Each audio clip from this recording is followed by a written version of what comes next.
Hey, BooTube. Yeah, my bad. It's been a while, and I still have episodes 7 and 8 of The Walking Dead season 7 to do. Episode 8 being the mid-season finale. The reason why I've been so late is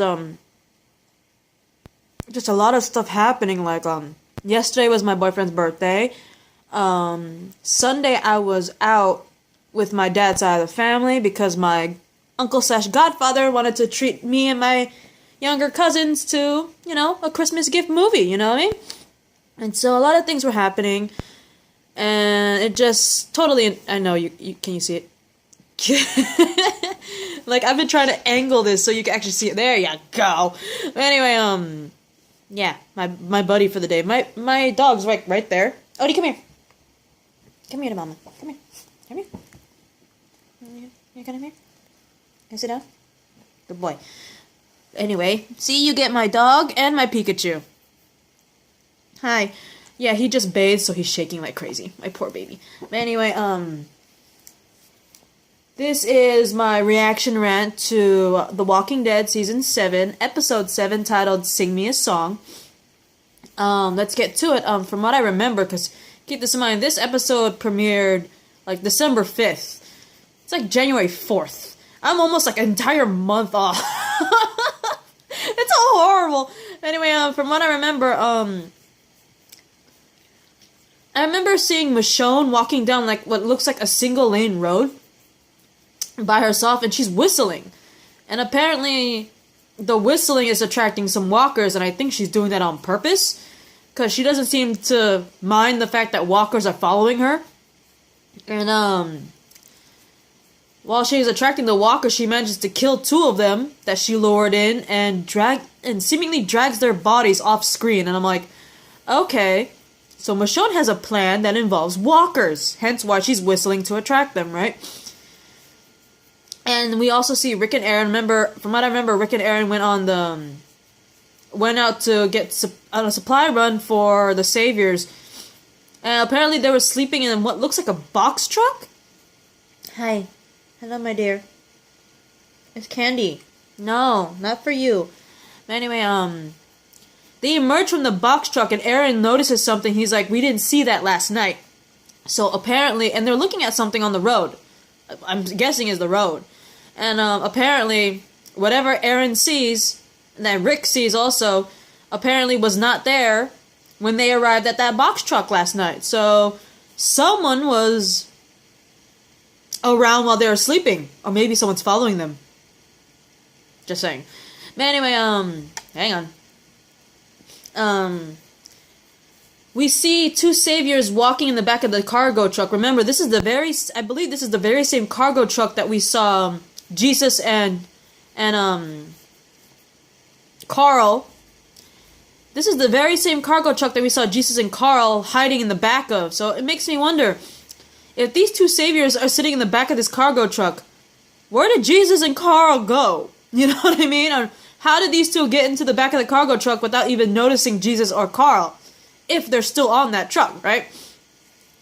And, they're waiting in the back of this, the very same cargo truck, I'm only guessing, and apparently they're waiting for this walker herd nearby to thin out, because it's a pretty huge walker herd, right?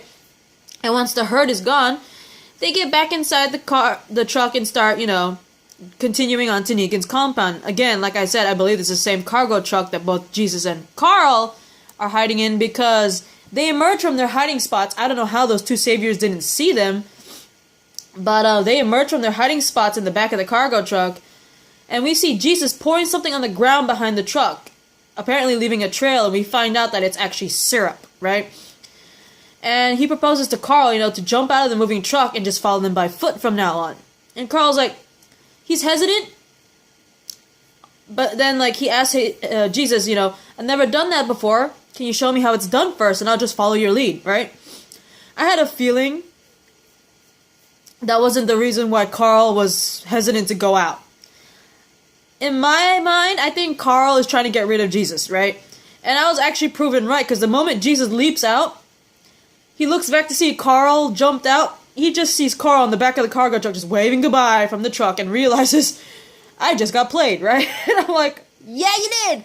I kind of saw that coming, because it's like, dude, we're in apocalypse. I'm pretty sure he learned other things. I mean, he snuck into the cargo truck before you even noticed, so I'm pretty sure he's playing you. Proven right, man. Proven right. I know, baby. I know you're cold because you just took a shower. I know. But anyway, Carl manages to find the machine gun that they took from Alexandria in the back of that cargo truck. Picks it up, and he notices that the cargo truck is starting to slow down to a stop, and he hears voices outside. He immediately recognizes Negan's. We all do, right? And quite frankly, I thought Carl was actually going to kill Negan then and there, but I was like, that'd be way too easy, right? So he emerges from his hiding spot as saviors are starting to unload that truck, and he just opened fires. He manages to take one down, and he demands to see Negan. He aims that gun at Negan when he appears, but Negan, he's just calm. Really, really calm, and apparently, like, happy because he's like, you look adorable, right? And then he manages to use a nearby savior as a shield to get shot. And it's like, oh, well, dang, right? Carl manages to shoot another savior when he tries to approach, but Dwight tackles him before he can do any further damage. So I think the body count for Carl is maybe like 3 saviors. I think 3 saviors. And unfortunately for him, the cargo truck parked right near where Daryl is being kept. Because Daryl's, doing some work there, you know, with the... Remember that little walker thing they had for their little prisoners with the creepy little outfits that they have? Where they had to put walkers everywhere? That's what Daryl was doing, and the cargo truck was right next to that area. And so Daryl is watching helplessly from the other side of the walker-encrusted fence as Carl takes on 3 saviors and sees Dwight tackle the poor guy. And, you know, Negan, he's all telling Dwight, you know, back off. I like this kid. I'm gonna offer to show this kid around the compound. Carl, being Carl, of course, he refuses this. But he complies after Negan, you know, threatens to chop off Daryl's arm. Because Daryl's, like, just literally right there. And, of course, Daryl and Carl know each other, duh. So, from a catwalk, Negan addresses the entire crowd of his saviors who are kneeling before him on the factory floor, and he announces that the saviors secured a big load of goods, and because of that, everyone will get fresh vegetables for dinner. So apparently, as a celebration for securing such a big load of goods, he's like, you know what, I'm gonna spoil you guys today. You guys are getting fresh vegetables for dinner, not that crummy crap that we've been giving you. And he also said, like, no matter how many points you have, remember, there's like a little point thing for the little prisoners and stuff like that. Not just the prisoners, but for everybody. But, other than that, you know, he's pretty much treating his saviors to a little treat. And, you know, in retaliation for getting all these big load of goods. And everyone's all cheering. And then he ends up whispering to Carl, you know, you see that? Respect. I got respect, right? And, back in Alexandria, Eugene, he's all joining Rosita for a supply run, only to learn that she really has no intention for scavenging for Negan. And Spencer warns Rosita that they have to produce for the saviors as part of their new tax. Because in his way, he compares what they're doing to Negan as what they used to do in the government, pay taxes, you know what I mean? And so Rosita's all... You can tell that she's angry when he says that because she blatantly, like, ignores him. Okay, bye. She blatantly ignores him and leaves with Eugene. And, hang on for a sec, guys. I'm sorry about that, guys. My dog is just like, Odie, you're not gonna spend time with me while I'm recording? Or you're gonna play over there? Okay, fine. You're gonna play. I still got Pikachu right here. See? Look at that. Okay, back with Negan. He takes Carl pretty much to the nicely appointed room and introduces him basically to his harem. All his wives. Apparently, Negan has multiple wives. Of course, if we read the comic/graphic novel, we all know this, right? And he pretty much introduces Carl to all his wives, right? And as he's introducing them, Negan pulls Sherry, as I remember Sherry was Dwight's wife, and, they have a discussion about a savior named Mark, who apparently has pretty much been not doing his work duties because he wants to be with Amber. And apparently Amber is one of Negan's wives. I'm not sure if Mark and Amber were married before, just like Sherry and Dwight, and pretty much Negan took Amber, just like, you know, he has Sherry. But I'm only assuming they have some sort of romantic relationship, hence why Mark is pretty much risking everything to just be with Amber, despite the fact that she's one of Negan's wives. I'm only guessing that Amber might have been like a girlfriend, a fiance, or even a wife to Mark at one point, just like Sherry was Dwight's wife before they both became Negan's. And anyway, she reluctantly tells him about the fact that Mark has been not doing his work to be with Amber. And as she, you know, tells Negan that, she not really begs, but she asks Negan to go easy on Amber because it's not her fault and all that stuff. Negan confronts Amber for cheating on him, and she tears up and assures Negan that she loves him, right? And Negan boasts to show, you know, I went easy on you. And he kisses her, right? And Dwight arrives with Daryl in tow just as Negan kisses Sherry, right? And so he witnesses the kiss, and you see Daryl carrying a snack platter for Negan, which I thought was pretty funny, I'm not gonna lie. But anyway, Rick and Aaron approach we go to Rick and Aaron from what I remember, and they approach a gate with a sign on it saying, keep going, only thing here for you is trouble, right? And, Rick and Aaron, they're feeling some pressure because they literally only have one day, apparently, left to find supplies, so they're desperate. So, despite the sign warning them, they jump the gate regardless, and, yeah, they're, taking some risks right now. But anyway, another pair of scavengers would be Spencer and Gabriel. They're driving down an empty road.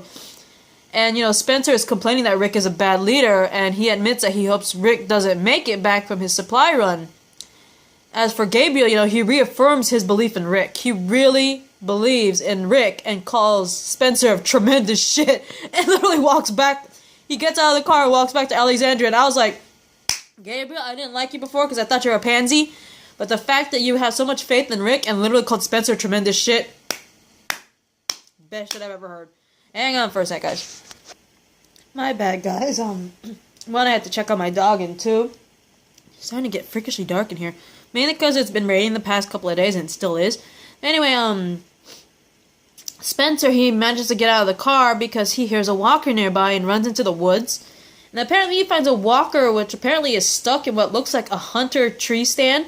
You know how those hunters used to hunt for animals in trees, and they have this little, like, lookout stand, lookout tower kind of thing in the trees? Yeah, there's a walker stuck in one of those. But anyway, back to Negan. From what I remember, he takes Carl to his apartment, and he orders Carl to sit across from him and remove his hat and bandage.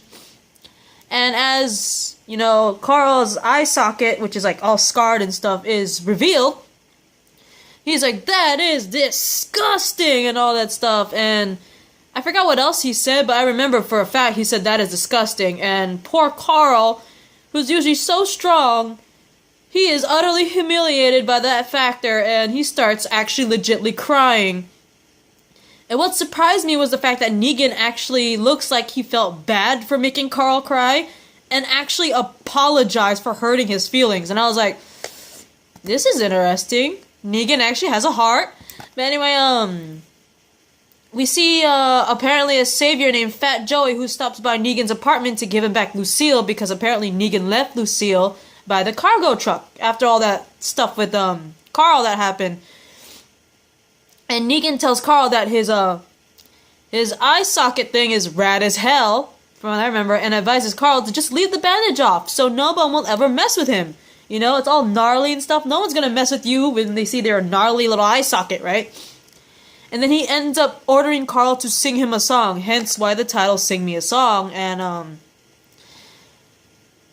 Carl's resistance is unfortunately thwarted, and he starts to sing, and Negan asks about Carl's mother because he believes, you know, did your mother teach you that song? He's like, yeah.